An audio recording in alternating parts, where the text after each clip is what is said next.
Bismillahirrahmanirrahim. Assalamualaikum warahmatullahi wabarakatuh. Selamat siang. Hari ini kita akan melanjutkan the next video, melanjutkan perakitan Honda Supra X lama, dimana kondisi kemarin sudah kita jelaskan bahwa permasalahan Honda Supra X ini kehabisan oli atau kering oli.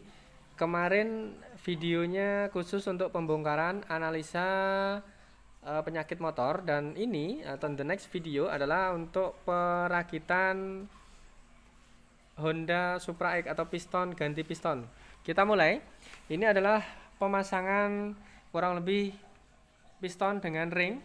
Nah, kurang lebih seperti ini, seperti yang sudah kita jelaskan di video sebelumnya bahwa perakitan ring piston dengan kondisi piston yang baru ini arahnya selalu kebalik. Jadi dua ring piston kompresi ke atas, dua ring oli ke bawah. Kurang lebih seperti itu, bisa dilihat di video sebelumnya. Oke, kita langsung pasang. Kita pasang ke bagian pen.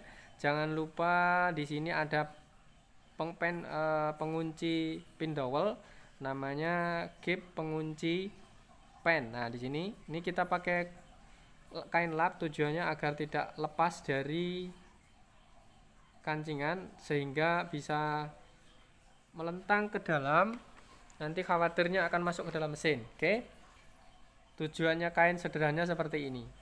Nah, kurang lebih seperti ini. Kita pakai obeng min bisa, kita penyungkil bisa. Nah, kita lepas. Oke, kita lanjut pasang blok. Bloknya kita sudah coulter menggunakan oversize 75 bisa, karena ini kehabisan oli dari 25 nggak bisa bersih 50, langsung ke 75. Oke. Untuk pemasangan kita menggunakan packing kertas blok, jadi sedikit lem, karena untuk mengantisipasi kebocoran kita tetap menggunakan lem. Sedikit lem untuk mengantisipasi kebocoran sering kita alami, kondisi bocor ini sering kita alami seperti ini. Jadi sedikit lem itu harus kita gunakan untuk mengantisipasi. Kadang-kadang 2 bulan 3 bulan setelah kita bongkar biasanya ada ngerembes sedikit oli. Daripada resiko, kita tetap menggunakan lem sedikit, karena kadang-kadang beda bengkel, beda ini ya, penerapan. Ada yang menyarankan nggak usah pakai lem, ada yang menyarankan pakai lem. Oke, kita langsung pakai menggunakan blok. Nah, itu langsung pelan-pelan. Nah, kurang lebih seperti ini ya pemasangannya. Nah, di sini ada seal di bawah. Nah, ini langsung ketemu piston TMA. Oke, kita lanjut untuk pemasangan roll kamprat. Nah, di sini ada roll kamprat, ada baut 10. Jadi untuk teman-teman yang mungkin bukan mekanik, yang mungkin belum paham tentang pemasangan piston sampai selesai, silahkan ikuti terus videonya, mudah-mudahan bermanfaat. Sekiranya ada yang kurang jelas silahkan tanyakan di kolom komentar. Nah, di sini ada baut 10, kencengin dulu. Pengunci blok dengan kalter adalah baut 10. Nah, kita lanjut pasang roll kamprat. Roll kamprat ini tujuannya untuk mengencangkan kamprat yang kendor. Nah, di sini kalau seandainya ada tanda-tanda suaranya yang kemericing, biasanya roll kampratnya ini sudah mulai kemakan atau aus. Jadi segera lakukan pergantian roll kamprat. Nah, di sini ada baut 10 adalah pengunci dari roll kamprat. Tujuannya adalah roll kamprat ini tidak goyang dan tidak ikut berputar di saat roll kampratnya berputar. Jadi tujuannya roll kamprat ini harus posisinya jangan sampai berubah dari tempat semula. Oke. Lanjut kita pasang packing kop. Nah, ini adalah pin dowel atau bos untuk menahan seal oli di sini. Jangan lupa, karena sepele hal bos seperti ini, tujuannya untuk menahan seal. Sekali lagi ini, nah di sini ada kita pakai seal oli, seal penahan di bagian naiknya oli ke bagian blok kop. lewatnya jalur ini. Nah, ini adalah kita pakai packing kop. Kita tetap menggunakan lem karena tujuannya untuk mengantisipasi kebocoran. Kadang-kadang banyak bengkel, banyak teman-teman yang mungkin menyarankan nggak usah pakai lem mas, sudah di amplas baru dan posisinya juga bersih gitu kan. Intinya menyarankan untuk tidak lem, monggo. Silahkan pendapat teman-teman yang mungkin bisa ditelaah, mungkin bisa diambil bahwa tanpa menggunakan lem bisa. Memang kita jawab pendapat itu memang bisa, nggak usah menggunakan lem. Cuman untuk kedepannya awet dan enggaknya bisanya seperti itu. Kita nggak mau ngambil resiko karena sudah kita sering mengalami setiap pemasangan packing baik itu blok atau kop tanpa menggunakan lem itu akan selalu beresiko. Kalau seandainya bagian kop biasanya kebocoran kompresi, biasanya di engkol akan keluar kompresi atau angin atau sejenisnya di bagian packing ini. Sebenarnya ada yang mencegah, ada yang mematahkan pendapat seperti ini. Kalau pakai packing yang asli nggak bakal bocor mas, monggo. Sekali lagi kita serahkan ke pribadi teman-teman semua. Kalau mau nggak menggunakan lem monggo, kalau mau pakai ya silahkan. Kita pribadi menyarankan untuk menggunakan lem daripada ngambil resiko bongkar lagi. Nah, oke, kita lanjut ke pemasangan bagian kop. Nah, ini ada seal penahan oli di bagian kamrat. Dari sini ada seal lagi. Nah, sudah, kita tetap menggunakan lem, walaupun tipis-tipis tetap menggunakan lem.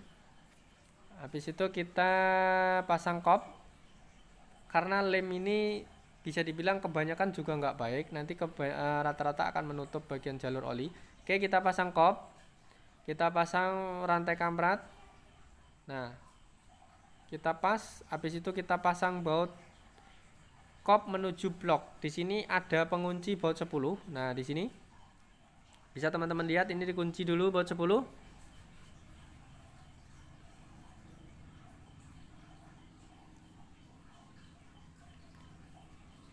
Oke, ini baut 10. Habis itu nanti di bagian kop ada baut 10, baut ancer namanya.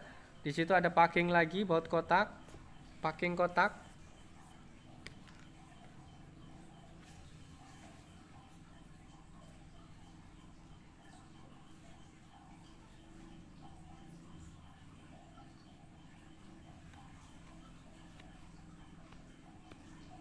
Oke, sekali lagi kalau masalah ini ada packing kotak ya. Ini sudah kita pakai lem tipis-tipis. Nah, habis itu nih di sini ada ring 4 biji. Ring 4 biji, satu kuning, satu biasa. Yang kuning ini bagian oli. Jangan lupa kita pasang, habis itu lalu kita kencengin lagi. Sebenarnya masalah seperti ini sepele. Antara packing menggunakan lem atau enggak, antara ring yang kuning di posisinya di mana, itu sebenarnya kadang-kadang sepele. Cuman kalau hal sepele di bagian mesin, permesinan atau perbengkelan, itu hal sepele itu adalah mutlak, nggak bisa ditawar. Karena kondisi mesin nggak bisa ditawar, sangat presisi. Maka kita sarankan untuk kalau memang tempatnya di situ ya dipasang di situ. Kalau memang seharusnya diganti atau di overhaul ya silahkan. Intinya seperti itu. Bagian permesinan itu nggak bisa ditawar menawar karena sudah dirakit dari pabrik untuk ya memang aturan seperti itu gitu. Intinya seperti itu. Jadi setiap permesinan selama kita bisa memahami jalan pemutaran atau jalan sirkulasi oli, mungkin perkabelan atau transmisi, selama semuanya itu bisa kita dalami, kita pahami cara kerjanya, pasti akan mudah mengerjakannya. Sebenarnya seperti itu. Jadi mari kita bareng-bareng belajar bersama untuk berbagi pengalaman, untuk memahami karakter mesin, sehingga kita lebih mudah untuk memahami, untuk menyelesaikan suatu permasalahan yang ada di bagian permesinan ini. Oke, kita kunci baut 4 biji, baut 10-an sudah. Lalu kita pasang timing kamprat. Jadi gigi kamprat kita pasang dulu, nanti kita topkan. Tujuannya apa? Agar, nah ini kencengi dulu, agar penyetelan klep itu lebih maksimal. Oke, kita kencengi dulu baut 10. Kalau sudah kita setting piston di bagian TMA di atas, kita pasang. Habis itu kita pasang timing kamprat, nanti kita akan setel klep, itu terakhir. Silahkan untuk teman-teman yang mungkin teman-teman pemula yang mau menanyakan, loh mas bagaimana settingan kampratnya, setelan kamprat klepnya berapa, ukurannya berapa mili, apa segala macam, silahkan. Tentang perbengkelan kita akan selalu terbuka, berbagi pengalaman, mudah-mudahan sedikit ilmu, sedikit wawasan berbagi bisa teman-teman manfaatkan.